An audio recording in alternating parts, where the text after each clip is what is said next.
বাংলাদেশ সরকার recently Russia থেকে তেল, গম বা বিভিন্ন জিনিস আমদানি করার জন্য আমেরিকার অনুমতি চাচ্ছে। তো এই বিষয়টা শোনার পরে বিভিন্নভাবে বিষয়টিকে বিভিন্নজন ব্যাখ্যা করেছেন। আসলে এটাতে কি বাংলাদেশের সার্বভৌমত্ব নষ্ট হচ্ছে? বা বাংলাদেশের সার্বভৌমত্ব কি আছে? বা বাংলাদেশের সার্বভৌমত্বে কী ধরনের ক্ষতি পরিলক্ষিত হচ্ছে? আসলে আ রাশিয়া এবং ইউক্রেন যুদ্ধের প্রেক্ষাপটে কিন্তু রাশিয়ার উপরে শুধু আমেরিকা নয়, পশ্চিমার দেশের অনেকগুলো দেশ মোটামুটি বিশ্বের যে উন্নত দেশসহ অনেকেই নিষেধাজ্ঞা দিয়েছে।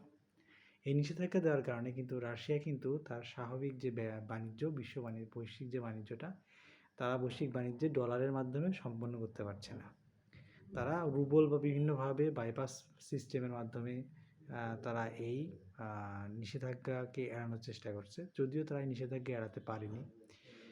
যেই দেশ বাংলাদেশের মতো দুর্বল দেশ যদি তারা নিষেধাজ্ঞাকে এড়িয়ে যদি মনে করে যে রাশিয়ান তেল বা গ্যাস আমদানি করবে, তো সেক্ষেত্রে কিন্তু বাংলাদেশের অর্থনীতিতে পশ্চিমা দেশগুলোর একটা নিষেধাজ্ঞা পড়ে যাবে। তো এই নিষেধাজ্ঞা পড়লে কী হবে?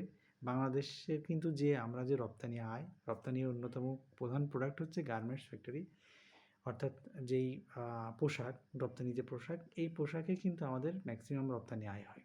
তো এইটার উপর যদি কোনোভাবে রাশিয়ান তেল বা গ্যাস আমাদের আমদানি করি, তো সেক্ষেত্রে পশ্চিমা দেশ অর্থাৎ ইউরোপীয় ইউনিয়নের গুরুত্বপূর্ণ দেশ সহ পশ্চিমা দেশের নিষেধাজ্ঞা যদি পড়ে যায়, সেক্ষেত্রে কিন্তু বাংলাদেশ কী করবে? বাংলাদেশ অর্থনৈতিকভাবে চরমভাবে ক্ষতিগ্রস্ত হবে। বাংলাদেশ কিন্তু ভবিষ্যতে এক্সপোর্ট করতে পারবে না।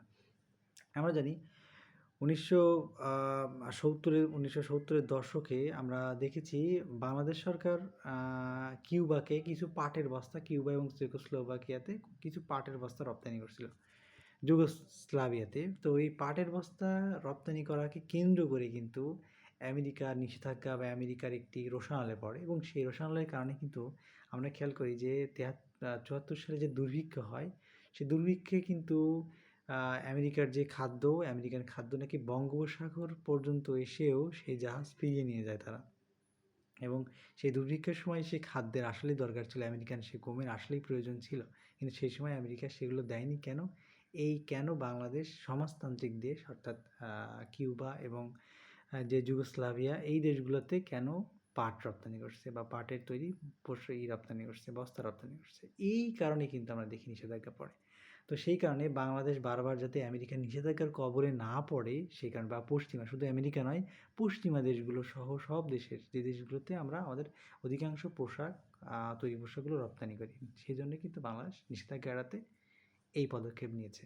এর মানে এই নয় যে সার্বভৌমত্ব বিনষ্ট হচ্ছে। হ্যাঁ, বাংলাদেশ আমেরিকার সাথে রিসেন্টলি যে চুক্তি করেছে, সেই চুক্তি অবশ্যই সঠিকভাবে চুক্তির শর্তগুলো প্রকাশ করা এবং চুক্তির শর্তগুলো কী ঘটেছে এবং এই চুক্তিটার বিস্তারিত জানা, বা এই চুক্তির ফলশ্রুতিতে বাংলাদেশ কী কী পাচ্ছে বা কী কী হারাচ্ছে, সেই বিষয়গুলো বর্তমান সরকারের উচিত অবশ্যই বিশ্লেষণ করা এবং সেই ব্যাপারে সিদ্ধান্ত নেওয়া।